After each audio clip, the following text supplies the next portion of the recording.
September 17th, 1944, Eastern France, where the Western Front was beginning to break. By the fall of 1944, the German army was cracking like old iron. Reports poured into Allied headquarters every hour, battalions dissolving overnight, officers fleeing, civilians hanging white sheets from shattered windows. In the Ardennes and across Alsace, entire divisions had begun to unravel, not from enemy fire but from starvation, exhaustion, and fear of their own commanders. The Reich was cannibalizing itself. It was the kind of collapse that history books would one day describe in neat, dry sentences. But out here, where the morning fog clung low over ruined villages and forests smoldered like dying giants, the collapse was raw, violent, and loud. Groaning timber, crashing artillery, and the distant, ragged screams of men whose world was ending. Lieutenant Jack Mercer heard all of it as he pushed through the gray dawn with his reconnaissance squad. Every sound seemed amplified, the sucking squelch of mud under boots, the metallic clack of rifles shifting against gear, the soft hiss of wind as it curled through charred branches above. The world around them felt half dead, as if the land itself had been stunned by too much suffering. A cold wind knifed between the trees, carrying faint, eerie echoes across the mist, whispers of war lingering in the broken timberline. "Eyes sharp," Jack murmured. His voice floated in the quiet like a low drumbeat. "Something's off." Private Ward nodded, jaw tight. "Feels like walking into a grave that hasn't decided who it belongs to." They moved deeper into the trees. The air smelled of wet ash and gunpowder. Sharp, bitter, clinging. Somewhere overhead, a loose sheet of metal on a ruined barn clattered against itself, a hollow clang, clang, clang, like a warning bell in an abandoned cathedral. Then another sound cut through the forest, soft, metallic, repeating in a slow, sickening rhythm. Clink, clink, clink. Jack raised his fist, and 7 soldiers froze at once. The sound was too steady to be debris, too deliberate to be nature. He motioned forward. Ward ghosted ahead of him, weaving between blackened tree stumps. The mist thinned just enough to reveal the outline of a wooden post standing alone in a clearing. Too straight, too clean, too purposeful. And something was tied to it. Jack's breath locked in his chest. He stepped closer, pushing aside a curtain of fog. A young woman, no older than 25, was bound tightly to the post, her head slumped forward, her arms twisted harshly behind her. Her Luftwaffe auxiliary uniform was torn at the shoulder, soaked from night rain, spattered with dried mud. A thin rope bit deep into the skin of her wrists. The wind caught a piece of cardboard on her chest, making it flap and clatter against the wood. Clink, clink, clink.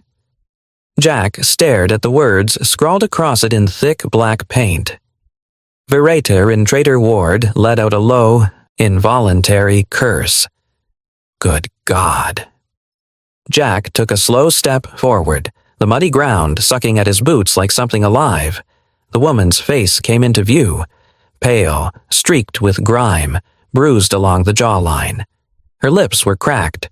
Blood had dried at the corner of her mouth in a dark, rust-colored smudge.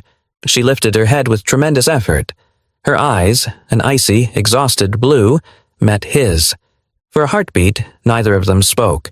Then she whispered, voice breaking like thin glass, "If you intend to kill me, please, do it quickly." Her German accent curled around every word. Hollow, defeated, stripped of hope long before she ever saw an American uniform. Jack felt the breath leave him. This wasn't the fear of a soldier facing an enemy. This was the resignation of someone already abandoned by her own side. Ward stepped up beside him. "Sir, the Germans did this to her, their own people." Jack didn't answer immediately. He took in the scene. The tight knots, the bruises, the dried tears on her cheeks. The cardboard sign that thumped against her chest with every unsteady breath. The Reich was collapsing so violently that it was turning its cruelty inward. Soldiers shot for retreating. Civilians hanged for speaking of defeat. And now, nurses executed for mercy. Jack felt a slow, deep anger rise, not hot and explosive, but cold, principled, carved from the same place that made American soldiers fight not just to win, but to remain human. He turned to his squad. "Cut her down." The order was simple, final, and it carried the quiet thunder of American values forged in dust storms, factory floors, and small-town kitchens, the values of a generation raised to believe that strength meant nothing without decency. Ward sliced the rope, and the woman collapsed forward. Jack lunged, catching her before her knees hit the ground. She tensed instantly, trembling with terror. "No one's going to hurt you," Jack whispered. "Not now, not ever." She blinked, confused.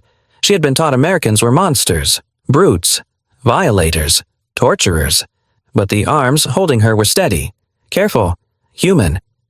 Jack lifted his canteen. "Drink." He tipped it gently so a line of water touched her lips. She flinched, then froze. The realization hit her slowly. It was only water, cool, clean, pure. Her breath quivered.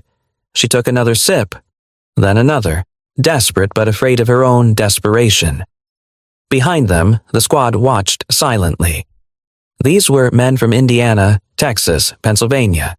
Men whose fathers had taught them to help a neighbor before helping themselves. Men who fought a brutal war without surrendering the decency they'd been raised with. Ward exhaled softly. "Sir, this is why we're out here, isn't it?" Jack tightened his grip around the trembling woman.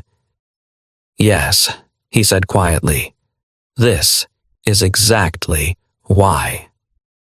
And in that fog-drenched clearing, lit only by the fading glow of a dying dawn, the American squad stood a little taller, not because they were soldiers, but because they knew that even in the ugliest corners of war, they had chosen the better path. The sign on the post behind them creaked in the wind.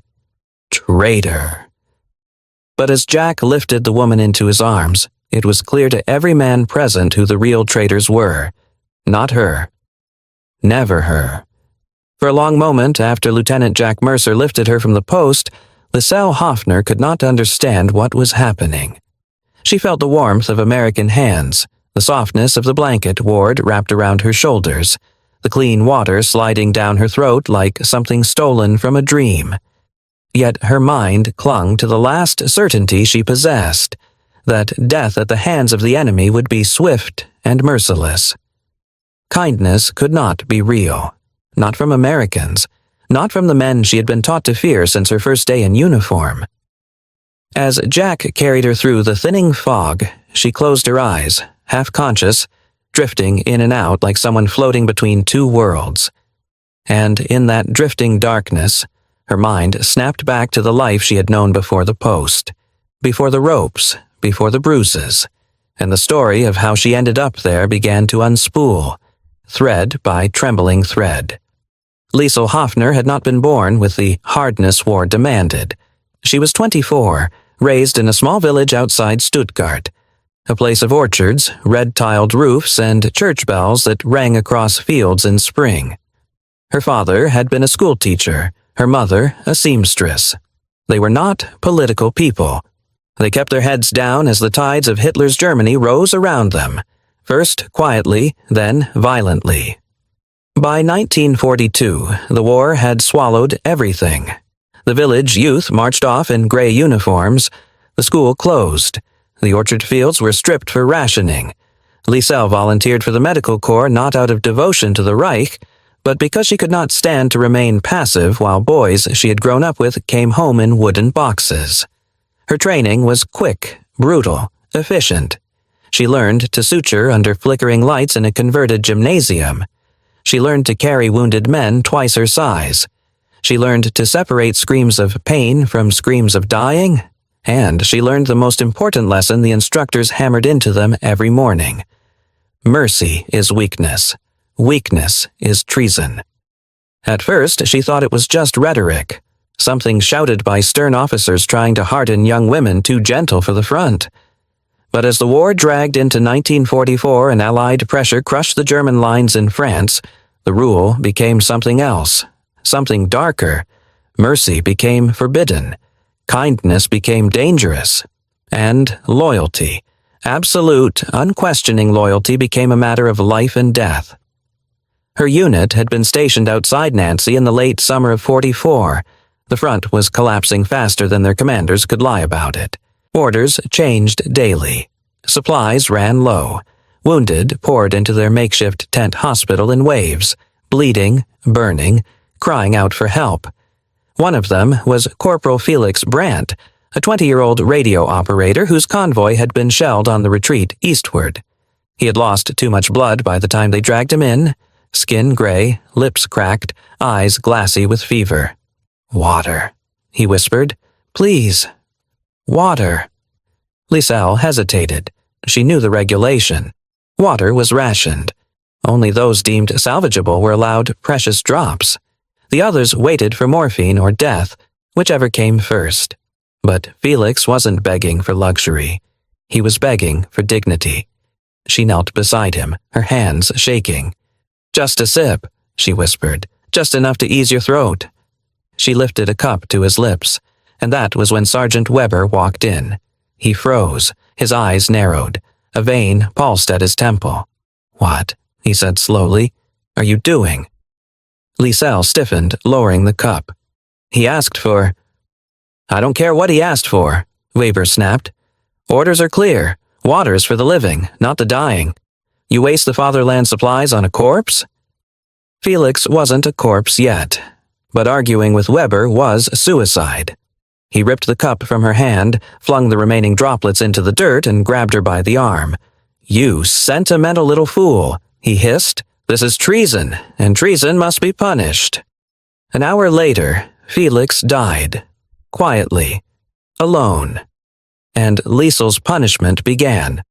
They dragged her from the medical tent after dusk when the wounded had been transferred and the remaining staff too exhausted to protest.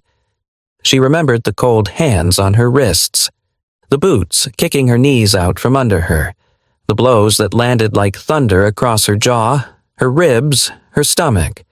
They tied her to the post at the forest's edge, pulling the ropes so tight her fingers went numb. They hung the cardboard sign around her neck. Verräterin. The final blow came from the officer in charge, a gaunt man with eyes like polished ice. "You gave aid to a dying man," he spat. "Aid to a deserter. Aid to weakness. Do you know what that makes you?" She tried to speak, but blood pooled in her mouth. "It makes you an enemy of the Reich," he said, "and enemies of the Reich do not deserve bullets." They left her there in the dark, tied to the post, the world spinning in and out of focus as pain surged through her limbs. She listened to the fading footsteps, the rustle of leaves, the distant rumble of artillery creeping closer from the west. Hours passed, maybe many hours, maybe days. She lost all sense of time. She only knew one thing with certainty. If the Americans found her, she would suffer far worse. She had grown up under the shadow of propaganda as thick as smoke. Posters in every public square showed Americans as twisted caricatures, wild-eyed, dark-skinned brutes armed, with clubs and chains. School instructors called the United States a mongrel nation, a place where blood mixed into degeneracy. Women's auxiliaries were shown films warning them, "If captured by Americans, you will be violated. You will be tortured. You will never leave alive." Every rumor reinforced the fear. German soldiers in retreat whispered that American troops carved stars into prisoners' foreheads, that they kept women as trophies, that they killed surrendering soldiers on the spot. Lisel believed all of it. Why wouldn't she? She had never known anything else. So when she heard American voices, deep, steady, English rolling through the trees like distant thunder, her heart seized. She squeezed her eyes shut, bracing for the final blow. She had expected brutality, cruelty, mockery. What she received instead was an American lieutenant carefully untying the ropes, cradling her as if she were made of glass. Not a strike, not a threat, not a single raised voice. Just calm hands, steady breath, and water that tasted like mercy. She could not understand it, and that confusion was more terrifying than the beatings had been. What Liselle did not know, what she had no reason to know, was that the United States military had built its reputation on a code entirely foreign to her experience. The U.S. Army's regulations on prisoners of war were not guidelines. They were iron laws. General Eisenhower himself had repeatedly reminded his ranks, "We fight hard, but we do not fight with hate." It was a philosophy Americans carried like a second uniform. They were sons of the greatest generation, men raised during the Dust Bowl, the Great Depression, and the New Deal. Men taught to help neighbors, to feed the hungry, to protect the vulnerable. Men who believed that victory meant nothing if they abandoned decency along the way. To them, Liselle was not a traitor, not a disgrace, not a stain. She was a human being their enemy had nearly killed. Ward had said it best when they walked away from the post. "Sir, this is why we're out here, isn't it?" Jack had answered quietly, "Yes, and this is why we're going to win." When Liselle drifted back into consciousness in the American camp later that afternoon, the first thing she saw was a medic kneeling beside her cot. He was humming, softly, tunelessly, while preparing a fresh bandage. The tent smelled not of fear or disinfectant or the stench of unwashed bodies, but of coffee and soap. She blinked, confused. No one shouted at her. No one spat on her. No one kicked her. For a long moment she lay perfectly still, unable to move, unable to breathe, unable to process that someone was tending to her wounds without hatred humming behind his eyes. And somewhere in that tent, among the steady hands and gentle voices and warmth she had not felt in months, a strange and terrifying thought took root. A thought she tried desperately to resist, that maybe, just maybe, everything she had been taught about Americans was a lie. For the Americans who heard her story later, it would become one more thread in the vast tapestry of that era. Another reminder of who they had been, who their fathers and grandfathers had been.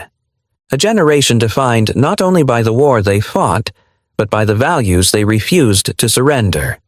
The kind of America people still speak of with a catch in their voice. The kind of America many fear has been lost. And as Liselle lay trembling beneath warm blankets, surrounded by the enemy who had shown her more humanity in one morning than her own army had in years, she began to understand something she had never imagined. That mercy, real mercy, had a face, and it wore an American uniform. For a few long seconds after the Americans carried her from the post, Liselle drifted at the edge of consciousness, caught somewhere between terror and disbelief. The echoes of her own memories, Sergeant Weber's voice, the blows, the accusation of treason, still reverberated through her skull. She had expected pain, humiliation, the cruelty she'd been promised since training camp. Yet, instead of brutality, she found herself held upright by steady hands, wrapped in a warmth she did not understand. And before she could fully grasp the shift, Jack Mercer's voice cut through the forest air with crisp authority. "Cut her down. Get her water. She's a prisoner of war. Treat her right." Liselle's eyes snapped open. Her lungs froze. This was not the command she had prepared for. It was the opposite. Utterly, incomprehensibly opposite. Private Thomas knelt behind her, reaching for the knots that still bit into her skin. His gloves brushed her shoulder. The contact was so gentle, so unexpected that her body reacted before her mind could intervene. She jerked violently away, a strangled cry ripping from her throat. "Don't touch me! Please, don't!" Her voice cracked on the last word, raw with memories. The Germans had touched her with fists, boots, rope. She had never been handled softly since the day she'd joined the Corps. The instinct to flinch was carved into her bones. Thomas froze, hands lifted defensively. "Easy," he murmured. "We're not here to hurt you." But Liselle didn't believe him. Couldn't believe him. She braced herself as he reached again, slowly this time, carefully, and slid a hand beneath her arm to steady her. She trembled uncontrollably, eyes squeezed shut, waiting for the blow that should have followed. But it didn't follow. Instead, she felt herself lowered gently to a patch of grass. A blanket, soft, woolen, smelling faintly of soap and campfire, was draped over her shoulders. Her breath caught as warmth seeped into her skin. Then she heard the footsteps, measured, confident. A shadow knelt beside her. When she opened her eyes, she saw an American medic setting his bag on the ground, not looming, over her, not barking orders, not wearing the sneer she associated with captors and interrogators. He knelt. He actually knelt. His voice was low, calm, almost apologetic. "Let's take a look at those wrists." Liselle tried to pull away, but her strength evaporated. She could only watch as he gently lifted her hands. The ropes had left deep, angry grooves around her skin. He ran his fingers along the wounds with surprising delicacy. His touch was feather-light, as though he feared hurting her further. "Whoever tied these knew exactly where to cut circulation," he said quietly to Jack. "She's lucky she can still move her fingers." Lucky. She almost laughed. Nothing about the last 24 hours felt like luck. The medic cleaned the wounds with warm water, the cloth gliding softly across her skin. Every stroke was a contradiction to everything she believed about Americans. When he finished with her wrists, he examined her bruised ribs, the welt on her jaw, the dried blood in her hair. With each careful motion, Liselle felt something inside her tighten and loosen all at once, like a knot fighting against its own unraveling. Someone handed her a canteen. "Here," a young voice said. She hesitated. Was it safe? Was this another trick? But when her trembling fingers brushed the metal, she felt no malice behind it, only offering. The water tasted impossibly clean, pure, cold, real. She swallowed greedily until the medic eased the canteen back. "Slowly, you'll make yourself sick." A strange heat bloomed in her chest, not shame, but something gentler, unfamiliar, disarming. Then came the words that struck deepest of all. A young soldier, barely older than Felix had been, crouched in front of her. His helmet was too big for him, slightly lopsided, and dust clung to his boots. His expression held no triumph, no disgust, no suspicion, just earnest sincerity. "We don't hurt nurses," he said softly. "We save people, even if they wear gray." Liselle stared at him, stunned. It wasn't the sentence itself that shattered her. It was the way he said it. Quiet, matter-of-fact, like a truth so simple it needed no explanation. Her breath stuttered. This couldn't be real. This couldn't be happening. Americans weren't supposed to act this way. But they did. Thomas adjusted the blanket on her shoulders. The medic continued bandaging her wrist. Jack stood above her with the steady presence of someone who carried duty like a moral compass.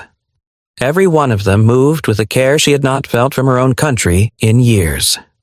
The contrast was so sharp it hurt. More than the bruises, more than the rope, more than the cold night against the post.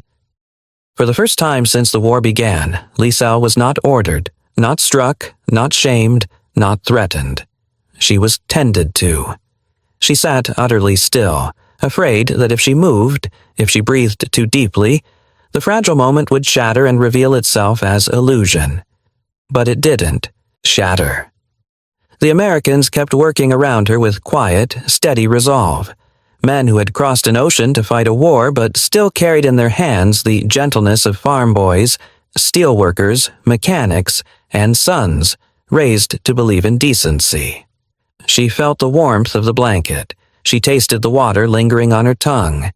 She saw the unguarded compassion in the medic's eyes, and something inside her, some old, deeply buried certainty, began to fracture. The fear she had been taught for years tried to rise, but it couldn't stand against what she was seeing with her own eyes. Kindness. Real kindness. The kind she had almost forgotten existed. Liselle's lips trembled. Her fingers curled around the blanket as though it were the last solid thing in the world. The fear didn't disappear. It didn't fade, but it faltered. And, in its hesitation, a new emotion slipped through, a fragile, trembling disbelief. She had been warned that Americans were monsters, but the only monsters that morning had been the men who tied her to the post, the ones wearing her uniform, not theirs. The ride from the clearing to the temporary American aid station passed in a blur of shifting light and muffled sound. Liselle drifted in and out of awareness, feeling the jolt of the jeep beneath her, the occasional brush of a blanket pulled tighter around her shoulders, the low murmur of English voices she still feared but no longer understood in the same way. Something inside her was changing, not enough to feel safe, but enough to feel confused, painfully, dangerously confused. When the jeep finally stopped, Jack Mercer lifted her down as if she weighed nothing at all. The tent that awaited her was simple canvas, its flaps fluttering in the breeze, but inside it glowed with a gentle light. Lanterns hung at regular intervals, illuminating a row of cots, a table of medical supplies, and a pot of steam rising from a portable stove. It smelled of soap, broth, and clean cotton. Nothing about it resembled the German field station she knew, where fear, shortages, and exhaustion hung heavier than the canvas itself. Jack guided her to a cot. His voice was low, steady, almost too soft for her to hear. Sit. Rest now. She hesitated, not because she didn't want to sit, but because she didn't know if she was allowed to. In the Reich, she had learned quickly that even the smallest act, sitting without permission, drinking at the wrong time, tending to the wrong soldier, could cost her everything.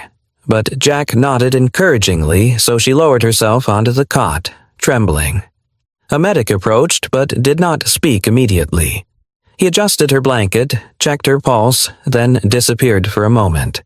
When he returned, he carried a metal bowl, cupped carefully in both hands. Steam curled upward like delicate threads. Soup. Real soup. He set it on the small stand beside her and stepped back. Liselle stared at the bowl as though it might disappear if she blinked. "It's for you," Jack told her. She never reached for food first. German officers taught them, soldiers first, civilians second, women last. But as the steam brushed her face, something inside her cracked. Her vision blurred. Her hands rose halfway, then stopped. She lowered them again. Jack saw it. He picked up the bowl, held it in both hands, and placed it gently into her palms. "Go on," he said softly. "Eat." And just like that, without warning, without preparation, without any defense left, Liselle burst into tears. Her sobs came in sudden, violent waves, racking her thin body as though her ribs might give way beneath the weight of them. She tried to speak, but the words tangled in her throat, choked by days of fear and hunger and the humiliation of being left tied to die. Jack waited. He didn't touch her, didn't rush her, didn't ask what was wrong. He simply sat on the edge of the next cot, elbows on his knees, eyes lowered, giving her a privacy few prisoners were ever granted. It took minutes, long, aching minutes, before her breathing eased enough for words to form. When they finally came, they came in fragments. "He was dying," she whispered. Jack looked up. The German soldier. He begged for water. Her voice cracked again. "I gave him some." She swallowed hard, the memory pulling her downward like a stone dropped into deep water. "They saw," she said, "and they called it betrayal." Jack's jaw tightened, but he didn't speak. She continued, the words spilling out with a trembling earnestness that came from truth forced too long into silence. "They beat me," she whispered. "They said mercy was treason. They said I helped a coward. They said I was worse than the enemy." Her fingers clenched around the bowl, but she didn't drink. Not yet. Jack leaned forward, his voice quiet enough that no one else in the tent could hear. "Where I come from," he said, "helping a dying man makes you human, not a traitor." The simplicity of it struck her harder than any blow. Her eyes lifted to his face, searching for mockery, for judgment, for some hidden cruelty. She found none. The medic returned, checking her bandages again. He offered her a spoon. She lifted the bowl with shaking hands, sipped the broth, and closed her eyes as warmth spread through her chest like something holy. She did not remember the last time she'd eaten without fear, and for several minutes there was only the sound of her spoon scraping softly against metal. She didn't know it then, but this moment, this bowl of soup, this quiet compassion, would stay with her longer than any wound. Hours later, after her injuries were stabilized and her strength returned enough to sit upright, the Americans prepared to transfer her to a permanent POW camp. The jeep ride was smoother, cleaner, less chaotic than the night she'd been taken by her own comrades.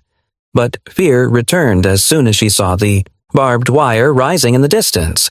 She had been in German camps. She knew what cages felt like. She braced for shouting, for dogs, for humiliation. The jeep rolled to a stop. A guard opened the door and extended a hand. "Ma'am, watch your step." "Ma'am." The word was so gentle, so impossibly polite that Liselle hesitated. No German officer had ever called her anything but girl, auxiliary, or worse when they were angry. She stepped down. The ground beneath her boots was clean gravel, not mud. The guards' uniforms were neat. The gate was open, not forced, not ominous, but opened carefully for her to pass through. Inside, the camp resembled a quiet village more than a prison. She was handed a small bundle, a clean uniform, soap, and a folded wool blanket. The guard who passed it to her nodded politely. "These are yours." Hers. She didn't know what to do with the word. A doctor examined her next. He was older, with silver hair and a calm voice. His stethoscope was cold against her back, and she flinched instantly, instinctively. He paused. "I'm sorry," he said softly. "I'll warm it." He rubbed the metal piece gently between his palms before placing it again on her skin. The gesture, so small, so thoughtful, broke her open. She covered her face and wept. Not because it hurt, but because she could not understand why an enemy was treating her with a kindness she had never known from her own commanding officers. The doctor waited, respectfully silent, until her sobs diminished. "You're safe here," he said. "No one will harm you. Not while you wear our care." His words felt unreal. They contradicted everything she had been taught, everything she had lived, everything that had almost killed her. When the exam ended, a young guard appeared with a tin cup. "Coffee," he offered. "Coffee."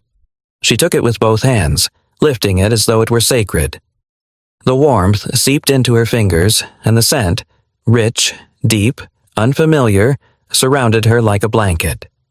She sipped, and then she stared at the dark, swirling liquid, feeling something inside her begin to unravel. A letter-writing desk stood by the wall. A Red Cross clerk gestured to it. "You may write home," he said. "Write home." Her vision blurred again, not from pain, not from exhaustion, but from a dawning realization so profound she could barely breathe through it. She was a prisoner, a captured enemy, a uniformed participant in a brutal war. And yet, she had been given warmth, given care, given dignity, given her name back. Not one American had struck her. Not one had cursed her. Not one had mocked her. Instead, they had fed her, clothed her, treated her wounds, called her ma'am. And in a moment that would stay with her for the rest of her life, someone had even warmed a cold instrument before touching her skin. As she sat with a cup of coffee warming her palms, a single question rose to the surface. Sharp, agonizing, undeniable. Why did the enemy see her as human, when her own army had left her tied to a post like an animal? It was a question that would haunt her, reshape her, and change every truth she thought she knew. And as she looked around that quiet American camp, listening to distant laughter from guards who had just finished their shift, watching the Red Cross clerk prepare envelopes for prisoners who would write to loved ones, she felt a trembling recognition forming in the deepest chamber of her heart. Everything she feared about Americans, everything she'd been taught, everything the Reich had drilled into her had been a lie. And the truth, gentle, overwhelming, impossible, was finally breaking through. The harder Liselle tried to steady herself, the more the world tilted beneath her. Humanity had broken through once in that steaming bowl of soup Jack placed gently into her hands. But what waited beyond that moment would break her in an entirely different way. For as the jeep rolled toward the American POW camp, her brief flicker of hope evaporated. The closer they came to the fences rising ahead, tall, silver, crowned with barbs, the more her fear returned, raw and instinctive. Mercy in the forest had been one thing. A temporary kindness, perhaps a strategy, perhaps a trick of circumstance. But a prison was another matter entirely. She had seen German camps. She knew what cages could do to people. She braced herself, shoulders tightening under the thin blanket, preparing for the cruelty she had been trained to expect. Yet the moment her boots touched the ground, reality unraveled again. A guard stepped forward, not shouting, not pointing a rifle, but opening the jeep door and extending a hand to her. "Ma'am, watch your step." "Ma'am." The word struck her like a blow, not for its harshness but for its gentleness, its absurd, inexplicable respect. No German officer had ever called her anything but Fräulein, auxiliary, or, in darker moments, far worse. She hesitated, confused, and the guard steadied her elbow lightly. Easy now. Inside the camp she expected shouting, inspections, the barked orders of men in foul moods. Instead, she saw order, clean gravel paths, neatly built barracks, a Red Cross flag fluttering beside the American one. And everywhere the quiet hum of something she had not known in months. Routine, discipline, calm. A corporal handed her a bundle. "These are for you." She stared at it blankly. Inside lay a clean uniform, a bar of soap, a small towel, and a folded wool blanket that smelled faintly of cedar. "For me," she whispered. He nodded. "Standard issue." She swallowed hard. The Reich had taught her that American prisoners were beaten, starved, degraded. But here she stood being issued items she hadn't had since the war began. Then another voice. "This way, miss." "Miss." The words continued to feel foreign, misplaced, like a costume too fine for someone in her tattered condition. They led her to the infirmary. A doctor with silver hair, spectacles perched low on his nose, looked up as she entered. His eyes widened, not with suspicion, but with concern. "My God," he murmured. "What did they do to you?" She tried to answer, but he shook his head gently. "No need to speak yet. Sit. You're safe." Safe. The word held no meaning anymore. Not yet. A nurse approached, young, brisk, with auburn hair pulled into a tight bun. She carried a stethoscope, its metal end gleaming under the lamplight. "Let's get you examined." Liesel forced herself not to recoil. She had been examined before, roughly, coldly, as though her body were an object, not her own. But this nurse paused, noticing her flinch. "It's cold," she said softly. "I'll warm it first." And then, in an act so small it should have meant nothing but somehow meant everything, she rubbed the stethoscope between her palms until the metal lost its chill. Only then did she touch it to Liesel's back. That was the moment Liesel broke. Her breath caught, turned sharp, then shattered. A sob tore up from a place so deep she hadn't realized it was there, and suddenly she was weeping. Violent, uncontrollable, shaking so hard the nurse had to steady her shoulders to keep her upright. The doctor stepped back, giving her space. The nurse murmured soothing sounds. Someone pressed a cloth into her hand to dry her face. But nothing could stop the collapse. She wasn't crying from pain. She wasn't crying from fear. She was crying because she finally understood. For months, she had been nothing but a tool to the Reich. Useful when obedient, disposable when she showed the slightest hint of compassion. She had been beaten for mercy, bound for kindness, left to die for humanity. But here, in the camp of her enemy, men and women she had been told were monsters saw her as human the moment she crossed their threshold. Why? Why?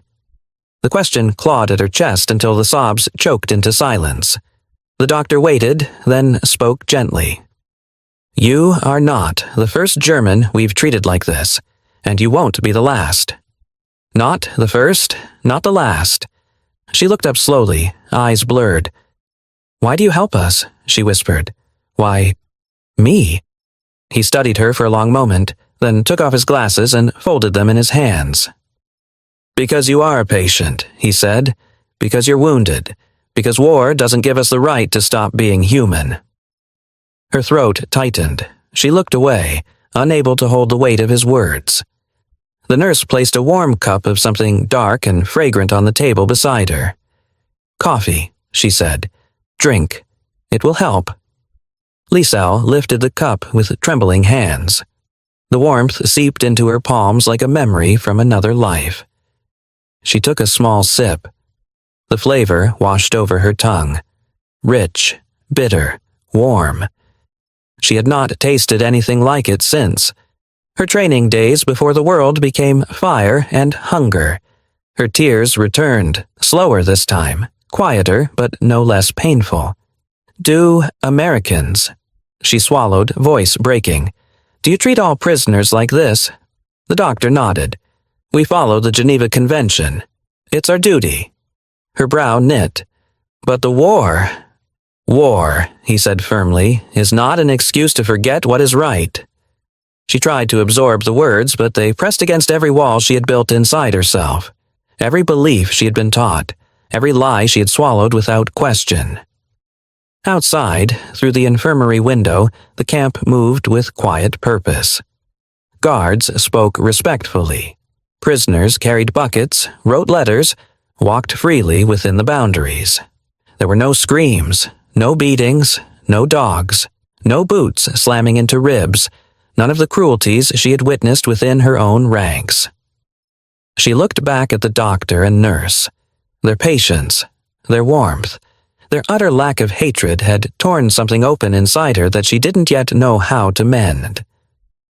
Why, she whispered again, why treat me like this, when my own army, when they tied me like a dog, when they beat me like an animal, when they called me a traitor for refusing to watch a boy die? The nurse seemed to read the unfinished sentence in her eyes. She placed a hand lightly over Liesel's, not gripping it, not claiming it, just resting there, steady and human. You're not in their hands anymore, she said softly. You're in ours. Army wasn't. Jack paused. The question hovered between them like a delicate thing, fragile enough to break with the wrong answer. He took a slow breath, eyes drifting briefly, toward the horizon where the sun was melting into the tree line.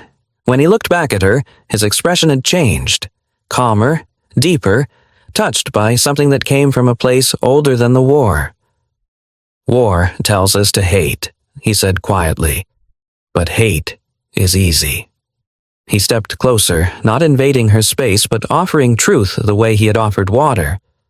Decency, that's the hard part, and someone has to choose the harder thing. Liesel felt her breath catch. She lowered her eyes, not to hide tears, but to steady herself against the weight of what he had said. Decency. The word felt foreign on her tongue, yet familiar to her soul. She thought of Felix Brandt begging for water. She thought of the German officers who beat her for giving it.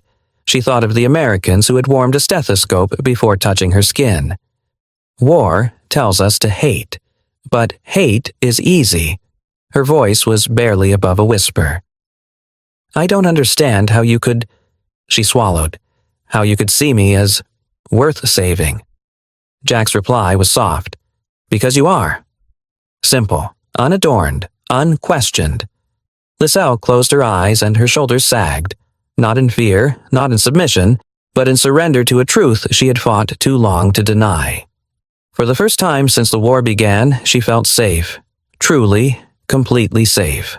Not because she was guarded, not because she was fed, not because she had a bed or a blanket or a cup of warm coffee, but because someone, an enemy, a stranger, a soldier in a different uniform, had seen her humanity when even her own nation had refused to.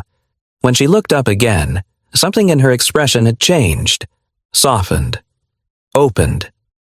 Jack noticed it, and for a moment the war around them felt very far away. He gave a small nod, shouldered his pack, and stepped back. "Take care of yourself, Liesel." Her name in his voice felt like another gift. As he walked away, the last of the evening sun caught on his uniform, casting him in amber light. Liesel watched until he disappeared behind the barracks and the shadows swallowed him. Only then did she let the tears fall. Not from sorrow, but from an overwhelming, humbling understanding. Kindness from an enemy had saved her life. But decency had saved something even deeper. And she knew, with certainty so sharp it cut through every lie she had ever been fed, that this moment, this awakening, would shape the rest of her days. In the quiet after Jack's departure, something fragile opened inside Liesel Hoffner, something she could not yet name. The war, with all its machinery and madness, would grind on for many more months. But for Liesel, a battle far more intimate had already reached its turning point. What she witnessed in the American camp, fairness, dignity, and a steady, unadorned decency, became the compass by which she would measure the world for the rest of her life. Germany welcomed her home not with warmth, but with ruin. Cities smoldered like open graves. Villages stood silent, emptied of joy. A nation that once demanded absolute faith now asked only for absolution. And in that shattered landscape, Liesel carried a truth few wished to hear, that mercy had come not from comrades, but from men once painted as monsters. Years passed. Children were born. Walls Liesel's breath faltered. Her fingers curled under the nurse's palm, not in fear but in desperate, bewildered gratitude. All at once she felt the weight of every lie the Reich had fed her, every warning about American savagery, every poster, every lesson, every shouted order about how the enemy would treat her. They had been wrong, horribly, monstrously wrong. Because the enemy who held her now did not hurt her, did not shame her, did not degrade her.